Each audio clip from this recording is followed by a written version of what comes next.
Hola, soy Marl y te doy la bienvenida a este videoanálisis y speed painting de la película In the Mood for Love, por motivo del mes de San Valentín. Antes de empezar, te invito a seguirme en mis redes sociales y si te gusta el video, te invito a darte una vuelta por mi Patreon, donde encontrarás contenido exclusivo. Aquí te dejo el índice de lo que se tratará en el video. Y sin más por el momento, empecemos.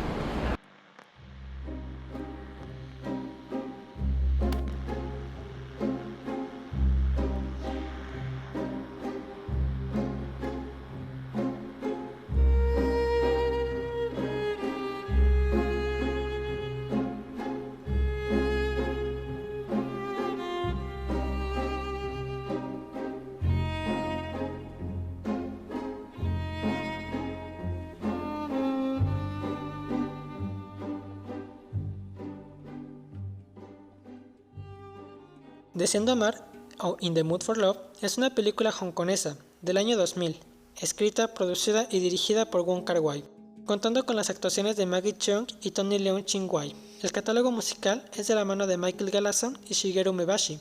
un repertorio muy interesante que más adelante analizaremos. La fotografía viene por parte del asombroso Christopher Doyle, que hay que advertir desde ahora es poética. Estrenada en el Festival de Cannes del mismo año, los 2000, donde fue nominada a la Palma de Oro y a Mejor Actor, galardones que serían el inicio de su innegable legado dentro del cine. La película forma parte de una tetralogía conformada por Days of Being Wild, 2046 y la próxima serie a estrenarse, Blossom Shanghai, siendo la segunda película de dicha tetralogía. La historia nos sitúa en la ciudad de Hong Kong en el año de 1962, donde la señora Chan, o Su Lin-sen, junto a su esposo, rentan una habitación en un departamento el mismo día que el señor Chow y su esposa. Tanto el esposo de la señora Chan como la esposa del señor Chow, por cuestiones de trabajo, tienden a estar mucho tiempo fuera de casa, hasta que comienzan una posterior relación extramarital, hecho que termina por unir a la señora Su y el señor Chow, empezando una relación amistosa en la que se brindan apoyo mutuamente, debido al engaño de sus respectivas parejas. Entre encuentros para escribir una serie de relatos de artes marciales, la relación de ambos comienza a hacerse más profunda. La película forma parte de una tetralogía que anteriormente fue trilogía. La primera de ellas, Days of Being Wild, no mantiene una relación narrativa o estilística como lo tiene con la tercera, 2046, que además es una continuación directa de esta historia. La cuarta y más ambiciosa parte es la serie película próxima a estrenarse titulada Blossoms Shanghai. No encontré mayor información más que declaraciones que Wai mismo ha mencionado, como el hecho de ser inspirada en la novela Blossoms de Jin Yu Chang. Además de eso, habría que decir que la película en sí misma da para muchas interpretaciones y lecturas, por lo que si bien no es indispensable haber visto la primera película o su secuela para entender la historia, sí es bastante recomendable tanto por el gozo audiovisual que brindan como porque ayudan a envolvernos en la propuesta de Wai. La fotografía, compuesta por el experimental ojo de Christopher Doyle, muestra capaz de profundidad en su interpretación y una serie de características estéticas compuestas a detalle, tomadas en parte por la sencillez en la que fue elaborada la película y por otro lado para lograr sumergirnos en la intimidad de sus personajes. La imagen dentro de la película compone un gran elemento, tanto coherente como conceptual, además de lo estético. Por ello, intentaré separar aspectos relevantes para ver cómo es que funcionan, por qué y de dónde vienen. Siendo la primera, la iconografía noir. En gran parte de la película vemos la presencia de cigarrillos, la presencia de contrastes oscuros, paisajes lluviosos que envuelven a los protagonistas, elementos que al igual que en sus ejemplos más académicos transmiten una emoción triste, sombría, amarga, y en la película funcionan constantemente como recordatorios que por más linda que la historia pueda irse contando, el inminente motivo final es amargo, y sin embargo todo se construye como irreal, un símil entre la ficción y un sueño, como lo dijera Christopher Doyle. El séptimo arte es como los sueños. La mayoría de la gente aprende a usar la cámara. Yo prefiero enseñarle a la cámara cómo sueño. Y es relevante la declaración del director de fotografía porque plasma dicha premisa en toda la película. Desde las miradas que nos brindan a través de los objetos semitransparentes como telas, hasta totalmente reflejantes como espejos, siempre hay un filtro que nos impide ver la realidad, las cosas como son. En sí, la fotografía nos hace sentir como voyeristas en la historia del trágico amor que nos narran. desde tomas por debajo de los personajes como si estuviéramos escondidos entre los muebles, o si coláramos la vista por ventanas y cristales, tal cual vecinas chismosas.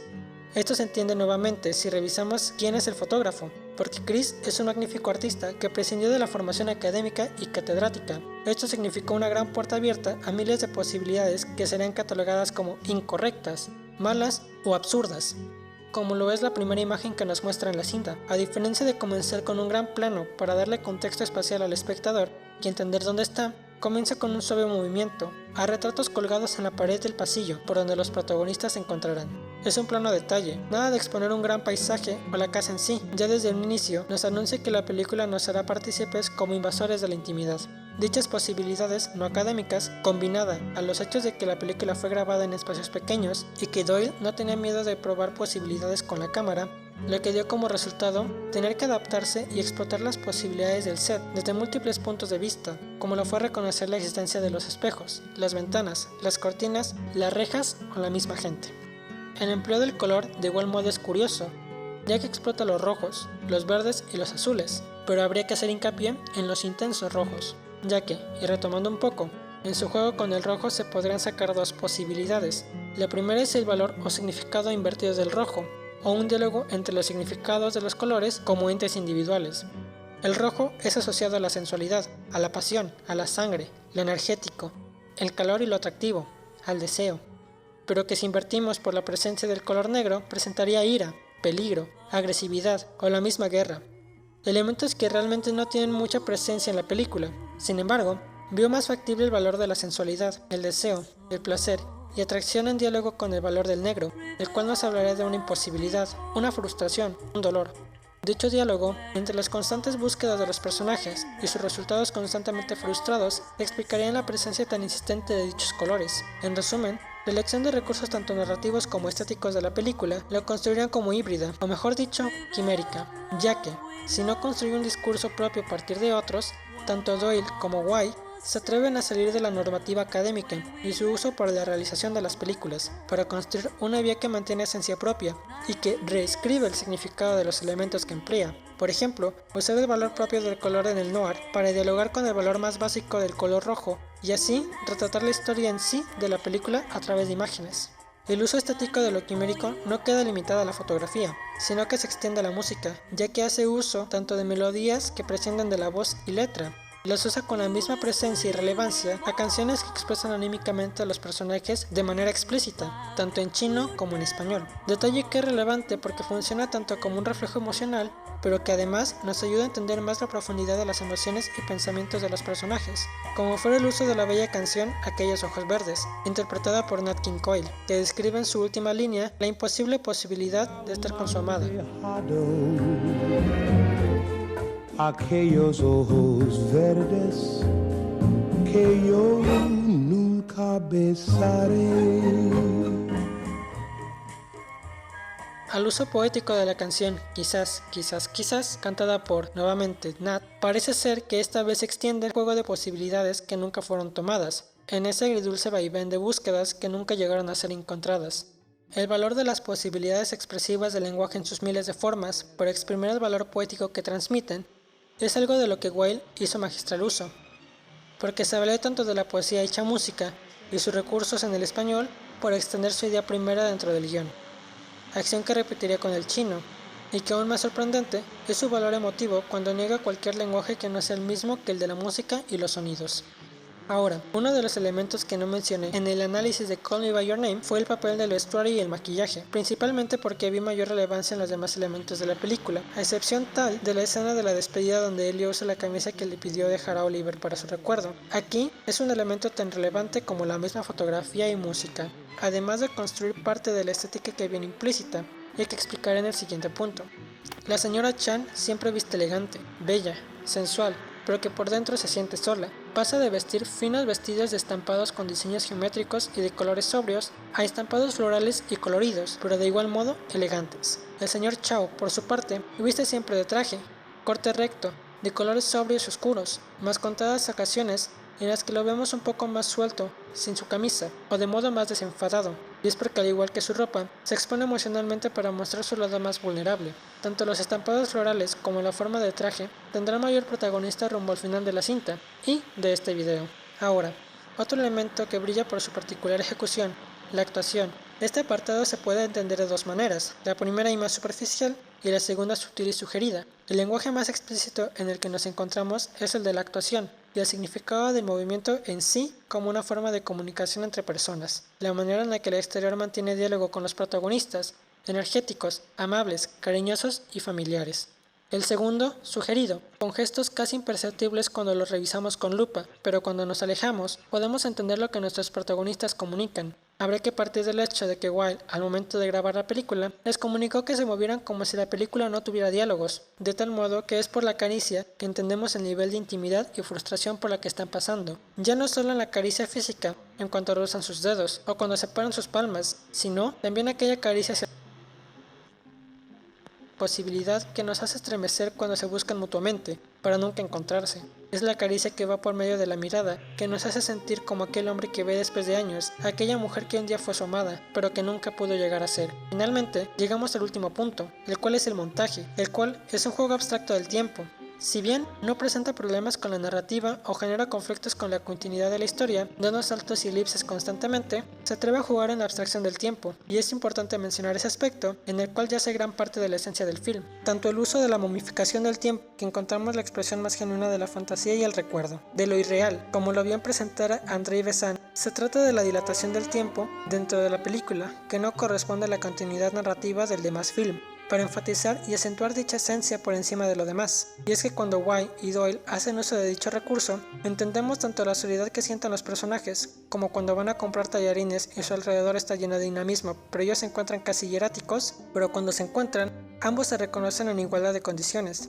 ya sea cuando caminan de noche, después de cenar, encarar el hecho que están siendo engañados por sus respectivas parejas,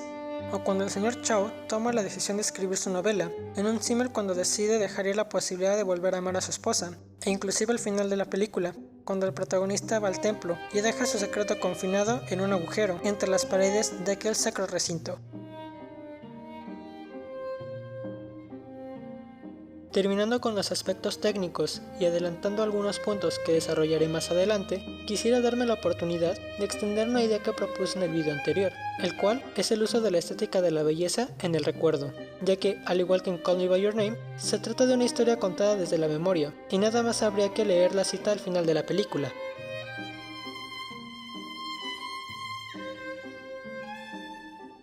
Y como mencioné anteriormente, la fotografía se explica en este apartado.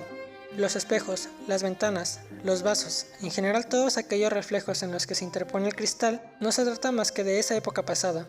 Además de que el mismo Wilde mencionó que dicha película no pudo llegar a existir si no fuese porque ambos protagonistas son así de hermosos, y como hemos visto, lo hermoso aparece como una idealización que la memoria hace, así puede llegar a ser el primer amor o el amor que nunca llegó a ser. Por otro lado, dicha idealización del recuerdo mantiene una particular relación con la fantasía, ya que ambas no son reales. El recuerdo es borroso, confuso, no constituye una totalidad del hecho, y la fantasía se niega a contarnos algo negativo, algo que nos lastime. Sin embargo, la película al final se atreve a romper con dicha ilusión, al igual que sus personajes se dan cuenta que su matrimonio también era eso, una mera ilusión. Por ello al final es que se deja ese sabor amargo, corta el recuerdo con un metraje real y comienza a narrar lo presente. Esa nostalgia nace porque lo real fractura la fantasía, su imposibilidad de no estar juntos nos recuerda que no todas las historias de amor tienen un final feliz. Las personas simplemente siguen sus vidas y la mayoría de veces no se recuerdan ni se vuelven a ver, una historia de amor que nació muerta. Es por ello que de manera similar, pero al mismo tiempo totalmente diferente, hace uso de la belleza como recurso para enfatizar la idea del recuerdo dentro de la película. No es una belleza vacía que se percibe perfecta, sino trágica. Sin sumar al hecho de que el director imprime en toda la película la memoria de su infancia entre luces neones, entre baladas y boleros en español que su madre escuchaba, con paredes de tapices decorados y colores en la tele muy saturados. Esa sensación que daba lugar en una sesión que crecía apresuradamente y que la globalización comenzaba a dar un gran intercambio cultural que se deja de manifiesto en lo quimérico de su ejecución. El retrato del recuerdo que nace del director. Simplemente Wilde, un melancólico, como le mencionara Quetzal.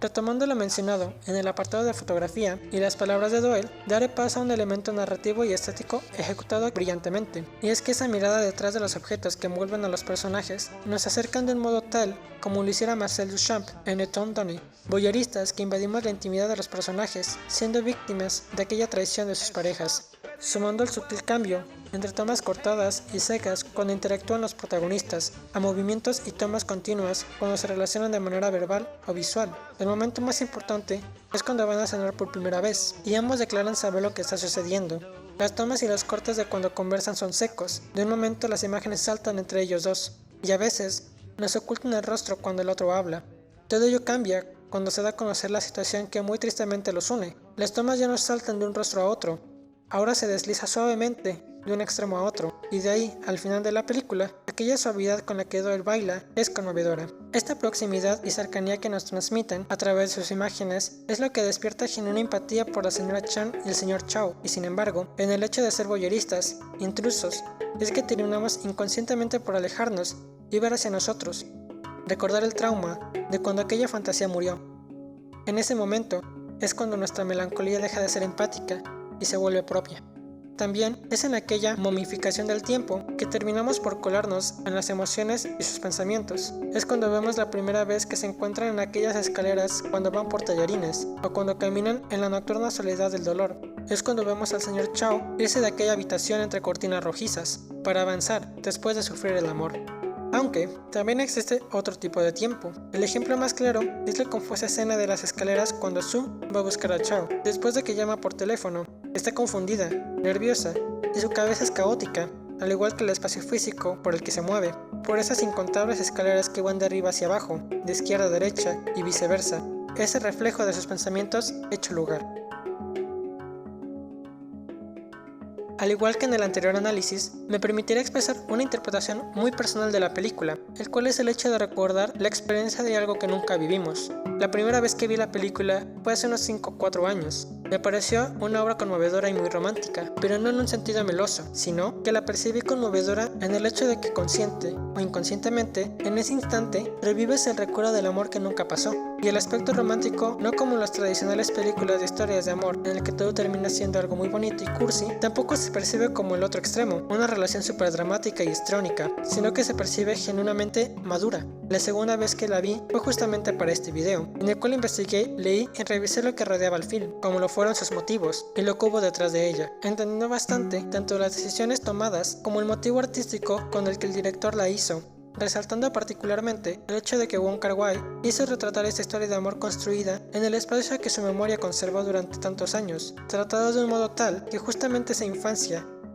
que vivió Wai, se transmite de la manera en la que un buen recuerdo regresa a la memoria, con un gran aire de nostalgia. Y sé que no soy osado cuando menciono que ese sentimiento de recordar buenos años en Hong Kong realmente fueron buenos, aun cuando nunca hayamos vivido en ese espacio y en ese tiempo. Pasando a un punto menos personal, tengo la obligación de hablar acerca del papel narrativo y poético que toma el vestuario dentro de la película, un aspecto que muchas veces no se toma en cuenta porque estamos acostumbrados a percibir el diseño de vestuario como algo meramente decorativo o contextual, pero hay que recordar que existe gente que entiende la moda y la ropa como una expresión, así como lo hiciera Alexander McQueen, o si se quiere dentro del cine, el magistral ejemplo del hilo fantasma de Paul Thomas Anderson, siendo así, en Deseando Amar, la manera en la que vemos reflejada la esencia de los personajes dentro de las prendas que usan, particularmente al inicio con Sue y al final con Chow. La bella protagonista pasa de diseños abstractos y geométricos a estampados florales, que denotan la esencia de la vida, y es curioso ver la manera en la que siempre se encuentra relacionada con arreglos florales, dibujos en los instrumentos que toca, como lo puede ser un vaso, e inclusive la manera en la que ella se ve atraída a aquella forma de vida inconscientemente. Y en cambio, el señor Chow, durante casi toda la película, se mantiene igual, siempre de camisa y pantalón, de traje completo básicamente, más que en contadas escenas, como cuando reflexiona y lleva puesta únicamente la camisa de tirantes, exponiéndose en su intimidad. En cambio, al final de la película, cuando está en el templo de Angkor Wat en Camboya, se le ve más desenfadado y más libre en su manera de andar, y es porque guarda una relación directa con la escena en la que deja su secreto escondido dentro de la pared. Él se ha liberado de tal recuerdo, o por lo menos ha aprendido a seguir. Ese traje de piedra que lo revestía ya no está, y es por eso que puede andar con mayor soltura. Pero todo esto, ¿cuál fue ese secreto que dejó en el templo? Creo que la magnífica toma de la planta creciendo dentro y desde el muro nos lo está diciendo, y es el hecho que Chao se enamora de Su, y la película nos lo advierte, desde que el protagonista se acerca al hueco, y deja ir sus palabras, como si le diese un dulce, un suave beso al aire.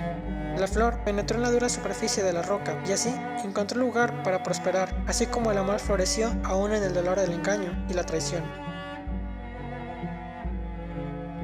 El último punto del análisis me gustaría dedicarlo al juego que hace la película entre el recuerdo y la fantasía con la realidad y la madurez, conjugada con los espacios y el tiempo de la película. Como mencioné anteriormente, los espacios en determinadas escenas y en gran mayoría del film se retrata como un espacio irreal que refleja a los personajes, a lo que yace dentro de ellos. Confusión en el juego de cortes y direcciones cuando suben y bajan escaleras, de la manera tan íntima en la que se desplaza la cámara y la forma en la que el tiempo nos indica la cercanía que van construyendo entre los dos. Pero el director corta con aquel mundo subjetivo de una manera tal que sencilla se atreve a jugar nuevamente con lo metafórico en el espacio-tiempo de la película. Me refiero al final, cuando el director coloca una escena de grabación real para luego mostrar a Chao dentro del templo de Camboya, siendo observado por un monje. A mi parecer, totalmente personal, ese espacio espiritual en el que deja su secreto y el posible anhelo de ese amor es una metáfora y llega a ser una representación misma de la mente del señor Chao. Por algo él está solo, por algo el tiempo se momifica y la cámara se desplaza de un modo tan gentil, por algo aquella planta nace de la nada.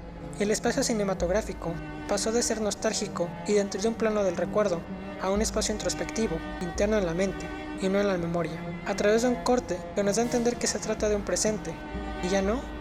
del recuerdo.